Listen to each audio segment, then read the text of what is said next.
Bonjour, SPWMLS de la SOCAM ASBL vous souhaite une bonne année 2026. Une année où vos souhaits les plus nobles seront exaucés. Avant de commencer, nous remercions tous ceux qui nous ont encouragés par leurs envois, par leurs paroles d'encouragement. Et pour cela, nous disons merci à Félicien Kazadi Chambouy pour tout ce qu'il fait. Nous remercions aussi Bob Kayembe de Bruxelles. Nous remercions Odifax Bemba depuis la France. Et surtout, nous remercions aussi pour ses encouragements l'honorable Denis Kambaye, l'homme à la noblesse morale, sans oublier aussi l'honorable Roger Tshisekedi, et il sait pourquoi. Merci. L'histoire de l'Empire Luba. Les prémices de l'Empire. En paraphrasant Cheikh Anta Diop, nous pourrions dire que tous les Africains subsahariens ne peuvent créer une quelconque révolution sans s'enraciner profondément dans l'histoire et la culture de leur peuple. Le pouvoir s'était investi dans Chimbale Banda, grâce à ses connaissances multiples et aussi grâce à son art de guérir et d'apporter des solutions à la communauté. Sa fille, handicapée par ses règles douloureuses, avait délégué ses pouvoirs à son mari et cela avait permis aux hommes de s'occuper de la gestion du pouvoir. Chimbale Banda était Kanyoka. Kabeya Mukonkwe, le mari de Chifuta, la fille de Chimbale Banda, était Lunda. Le pouvoir arriva finalement chez les Songé. Un homme allait émerger, c'était Kongolo Mwamba. Le retour du pouvoir Songé est personnifié par, justement, Kongolo Mwamba. Mwamba signifiant l'insensible. Kongolo Mwamba commençait par s'illustrer par ses pouvoirs de guérison, sa sociabilité et le prestige nouveau qu'il insuffla à son règne.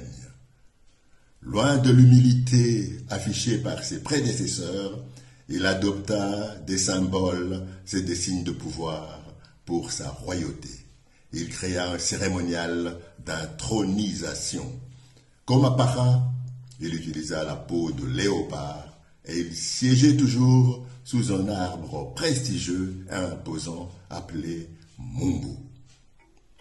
Pour se connecter aux forces cosmiques et pour pouvoir prendre assez de recul dans toutes les situations, il instaura l'inceste royal, comme ce fut parfois le cas dans l'Égypte pharaonique. Il est aussi l'initiateur de ce pouvoir que les Baluba appellent le Boulopoué. Une fois ces cérémonies et ces nouvelles règles instaurées, il s'attela à organiser son armée et à bien l'armer. Alors il imposa sa suprématie aux autres chefferies et il supprima la tournante.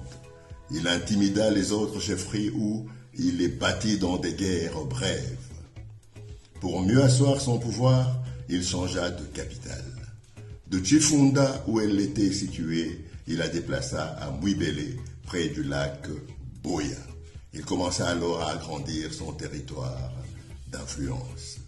Le professeur Cornevin, qui a écrit l'histoire du Congo, nous apprend que Kongolo avait construit des tours élevées pour se rapprocher du ciel. Mais nous pensons que c'était plutôt des tours de garde qui servaient à anticiper les attaques des adversaires potentiels. Les assaillants étaient découverts et facilement abattus. L'observation des phénomènes naturels avait aussi permis à Kongolo Mwamba de maîtriser la foudre en installant des paratonnerres sur ses tours. Il arrivait à canaliser cette énergie vers des lieux choisis et bien précis. On sait jusqu'à nos jours que les Baluba maîtrisaient le fonctionnement de la foudre. Au Kasaï, grâce à ce pouvoir dit ésotérique, mais qui est plutôt une science, on pouvait punir un kidam en lui envoyant la foudre.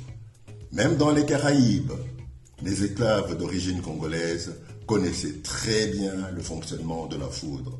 ils ont jadis sauvé leurs congénères, comme à Cuba, en leur demandant de se protéger en tenant compte des palmiers ayant une pointe. On appelle l'arc-en-ciel Mwanza Kongolo, hommage à ce premier empereur de l'ensemble Luba.